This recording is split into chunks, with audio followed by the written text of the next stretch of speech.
Olá! Hoje a gente vai falar sobre a gestão da obra musical. Para falar sobre isso, a primeira coisa que eu vou fazer vai ser explicar a diferença entre direitos autorais e direitos conexos. Pode parecer simples, mas ainda é uma coisa que muita gente tem dúvida. Eu acho importante a gente fazer essa diferença e depois a gente vai entrar na obra. Quando a gente pensa na criação de uma obra, a gente sempre tem que lembrar que tem aquela figura lá, que está lá em casa e tem a inspiração e cria uma obra. Essa pessoa é o autor.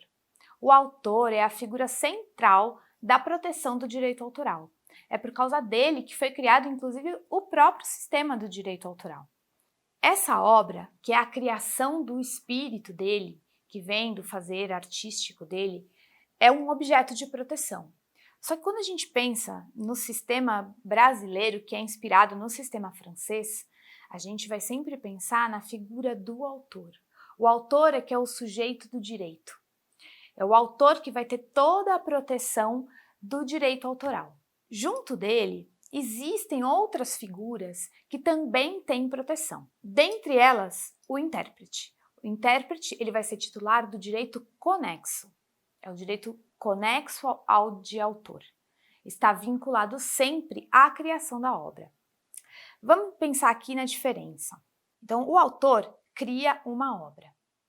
Quando ele cria essa obra, depois de criada, ele vai precisar administrar essa obra. Quando ela vai para o mundo, quando ela vai para o mercado, o autor ele vai poder receber os direitos patrimoniais referentes à exploração econômica dessa obra. E isso pode ser um pouco complicado. E para fazer isso, para fazer essa administração, às vezes ele pode se valer da ajuda de uma outra pessoa, que vai ser a editora. Para isso, ele vai firmar um contrato de edição com o editor, que vai fazer todo esse trabalho burocrático de administração da obra dele. Então, vai ser a editora que vai autorizar outras pessoas a gravarem. Então, quando um intérprete vai gravar uma obra que não é dele, ele vai precisar pedir autorização. Essa autorização pode ser dada diretamente pelo autor ou pela editora. O intérprete, quando grava, ele vai gravar um fonograma. Para gravar o fonograma, você vai precisar de algum aparato técnico. A pessoa que vai fazer o aporte financeiro e vai possibilitar essa gravação é o produtor fonográfico. O produtor fonográfico é a gravadora. Ele também tem direito conexo. Então, a gente faz aqui uma diferença.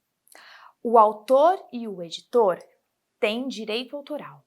O intérprete e o produtor fonográfico e todos os músicos que participam dessa gravação desse fonograma têm direito conexo.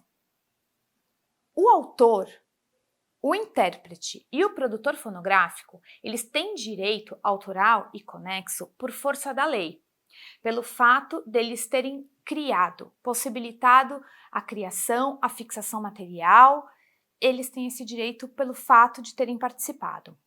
O editor, ele vai ter o direito por força de um contrato. Por conta disso, o editor é considerado um titular derivado de direito autoral.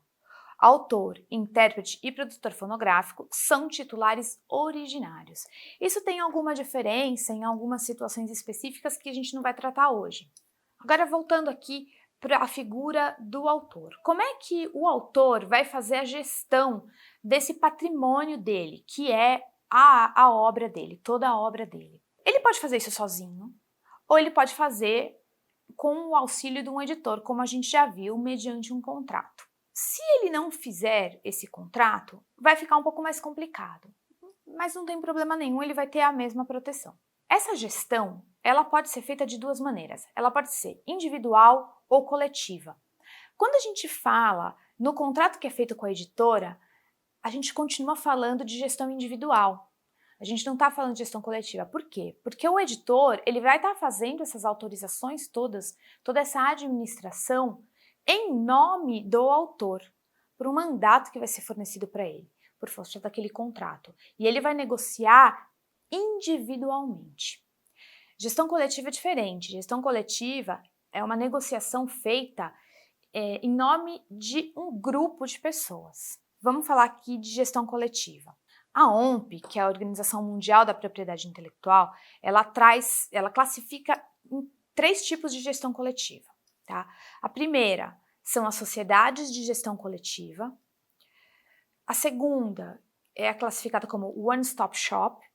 E a terceira são as Clearance Centers. Quais são as diferenças, tá? As associações de gestão coletiva, elas congregam os titulares de direito autoral, e a gente não vai estar falando só de autores, a gente vai estar falando de autores, intérpretes, produtores fonográficos, editores, enfim, todos os titulares aqui, fazendo negociações em nome de todo esse grupo. Os one-stop shops também podem ser associações, podem ser empresas, mas é um local onde você vai e você vai ter, você vai resolver absolutamente tudo ali. Você vai pedir autorização, você vai pagar e já vai ser feita a distribuição para quem de direito.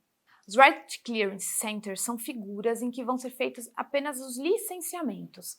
Em geral, são agências que vão tratar especificamente de um ou outro autores. Aqui no Brasil, a gente tem as associações de gestão coletiva, mas uma coisa importante de entender é que no Brasil a gestão coletiva só existe para execução pública. Quando a gente fala da música, a gente não tem gestão coletiva para os licenciamentos, para a sincronização. Isso é feito individualmente. Individualmente, como a gente sabe, pode ser pelas próprias editoras musicais. A gestão coletiva no Brasil é organizada da seguinte forma: existem 7 associações de gestão coletiva em que autores, editores, intérpretes e produtores fonográficos se associam da forma como preferirem, e essas associações vão ser responsáveis pelo cadastramento das informações referentes às obras e também aos fonogramas. Essas informações são encaminhadas a um escritório central, que é o ECAD. O ECAD é responsável por fazer o recolhimento dos direitos autorais. É ele quem vai fazer as cobranças de todos os usuários de direito autoral. Todas as pessoas que usam de alguma forma uma música no Brasil devem fazer esse pagamento pela execução pública. Pagam ao ECAD, o ECAD vai distribuir esses valores arrecadados conforme as informações criadas pelas associações, paga as associações e as associações vão distribuir para os seus associados de acordo com as informações que os associados vão fornecer a elas. Então é importante entender que a associação de gestão coletiva ela vai ter um trabalho limitado à execução pública. Um trabalho completo de gestão da obra musical não passa só pela associação, passa também pela editora ou pelo próprio trabalho do autor. Lembrando que o autor ele pode ter a sua editora própria que vai fazer esse trabalho por ele. Por que é importante o trabalho da editora? Porque é a editora que vai fazer toda essa administração, toda essa gestão. Ela vai fornecer todas as autorizações necessárias e também vai cuidar de eventuais autorizações não dadas, utilizações indevidas. Ela vai fazer todo esse cuidado em nome do autor. Não havendo autorização, é direito do autor buscar uma indenização por essa utilização indevida. Toda vez que a sua obra for gravada por um terceiro, esse terceiro não só precisa pedir autorização, como tem que garantir também o pagamento. Então, você vai precisar receber os seus direitos fonomecânicos, os seus direitos de sincronização pela utilização da sua obra numa outra obra, como num audiovisual, por exemplo, ou num game, por exemplo. E mesmo na internet, quando a gente vai falando de qualquer utilização de música em ambiente digital, o pagamento também é devido. Vale lembrar que a relação entre o autor e o editor é uma relação contratual e que também tem alguns regramentos legais. O editor tem deveres. Dentre esses deveres está não só o pagamento dos direitos que são devidos ao autor cuja obra ele está administrando, como também a própria promoção da obra. Não adianta também o editor ficar simplesmente recebendo e não ter uma atitude proativa, no sentido de divulgar a obra do seu autor. Se o editor não cumpre alguma das cláusulas, ele pode sim acabar perdendo esse contrato. Cabe também ao autor fazer esse trabalho de fiscalização e trabalho junto à editora.